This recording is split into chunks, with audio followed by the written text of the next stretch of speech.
علیمہ خان صاحبہ ان کی ہمشیرہ، بیوی کو اندر کر کے دیکھ لیا جی، جیل میں ڈال کے دیکھ لیا بشرا بی بی کو، کوئی فرق نہیں پڑا اور وہ ڈٹی رہیں، اور وہ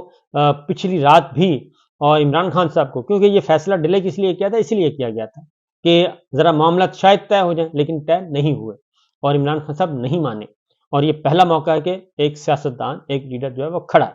اور وہ جیل میں پڑا بھی، کال کوٹڑی میں پڑا ہے، وہ نہیں ڈر رہا اور وہ ڈٹا ہوا ہے۔ بہرحال اب آتے ہیں علیمہ خان صاحبہ کو ایک اور نوٹس بھیج دیا ہے، یہ ڈرے ہوئے ہیں۔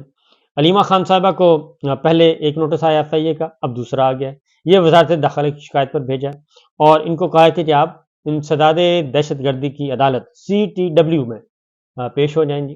اور CTW میں پیش ہوں، اور آپ کے خلاف کیا الزام ہے؟ آپ ریاست کے خلاف نفرت انگیز تقاریر کرنے کا الزام ہے، ریاست مخالف بیانیاں پھیلائے جا رہا ہے، اداروں کو متنازع بنایا جا رہا ہے۔ تو علیمہ خان کی سائبر ونگ میں طلبی کا معاملہ جو تھا وہ بھی نہیں پیش ہوئی علیمہ خان، اور وہ آج نہیں آئیں۔ ٹھیک ہے جی، یہ سچویشن اس وقت چل رہی ہے، یہ تو ہے علیمہ خان۔ دوسری جانب آج بھی ایک قومی اسمبلی کے امیدوار، میں نے آپ کو بتایا تھا ارشد منڈا، ان کو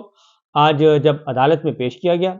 تو ان کی ضمانت ہو گئی، ان کا مقدمہ ڈسچارج، جھوٹا مقدمہ، ان کو دوسرے کیس میں گرفتار کر لیا گیا، اور ان کو دوسرے کیس میں گرفتار کر لیا گیا، اور ان کے ساتھ یہ ہے اس وقت حلقے خالی کروائے جا رہے ہیں۔ دوسری جانب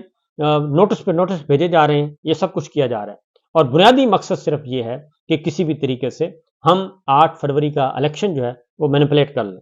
اور اس کی وجہ یہ ہے کہ الیکشن سے پہلے کی دھاندلی کے انتظامات سارے مکمل ہو گئے ہیں، تمام انتظامات مکمل کر لیے، عمران خان صاحب کو سزائیں سنائیں دے دیں۔ تو نمبر 1 علیمہ خان صاحبہ کا، نمبر 2 ارشد منڈا کا، تیسرا اسلام آباد میں عامر مغل ہیں، وہ الیکشن لڑ رہے ہیں،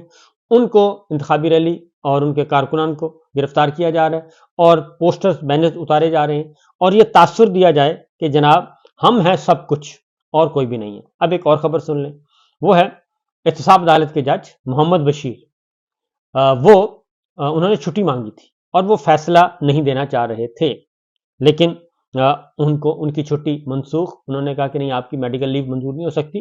اور ان کو کہا گیا کہ آپ آئیں، انہوں نے وہ واپس لی درخواست، پھر 4 دن کے لیے آئے وہ، اور 4 دن میں وہ فیصلہ سنا کے چلے گئے، 4 دن میں وہ فیصلہ سنایا انہوں نے توشہ خانہ کا، اور وہ وہاں سے نکل دیے، اور اس کے بعد آج پھر جو ہے انہوں نے چھٹی کی درخواست دے دی ہے، اور انہوں نے چھٹی درخواست دی ہے کہ جی اب میں اویلیبل نہیں ہوں، لہٰذا آج سے وہ پھر رخصت پر ہیں۔ تو صرف 4 دن کے لیے آئے تھے، اب وہ 14 مارچ تک وہ نہیں تشریف لائیں گے اگر ان کی درخواست منظور ہوتی ہے۔ تو یہ سچویشن ہے۔ القادر ٹرسٹ ابھی باقی ہے، القادر ٹرسٹ والا کیس، کیونکہ اس میں القادر ٹرسٹ میں ان کو کوئی بندہ نہیں مل رہا، کوئی گواہی نہیں مل رہی، کچھ نہیں مل رہا، جھوٹا گواہ بھی نہیں مل رہا، مزے کی بات ہے کوئی جھوٹا گواہ نہیں مل رہا، کیونکہ توشہ خانہ میں تو ایک مل گیا تھا انڈین کمپنی کا ایک ملازم، اور ملازم بھی وہ پتہ نہیں ویلڈنگ کا کام کرتا تھا کیا کرتا تھا، تو وہ بھی تو القادر ٹرسٹ میں وہ بھی نہیں مل رہا، اور یہاں تک کہ ملک ریاض صاحب اور ان کو اور ان کے بیٹے کو اس میں کیا گیا تھا، انہیں کہا گیا تھا کہ آپ وعدہ معاف گواہ بن جائیں، تو انہوں نے بھی وعدہ معاف گواہ کیا، انہوں نے گواہی دینے سے انکار کر دیا، اور انہوں نے اپنا سٹیٹمنٹ جو ہے وہ میڈیا کو جاری کر دیا۔ تو یہ ہے سچویشن۔ اس کے بعد NA-46 کی بتا رہا تھا کہ تھانہ نون پولیس کی جو ہے وہ نفری نے پاکستان تحریک انصاف کے کارکنوں اور پولیس کے درمیان جو ہے وہ انہوں نے حلہ بولا، اور پاکستان تحریک انصاف کے امیدوار عامر مغل خطاب کر رہے تھے، تو اس وقت یہ سب کچھ کیا گیا۔ تو یہ تو ہے جناب معاملہ۔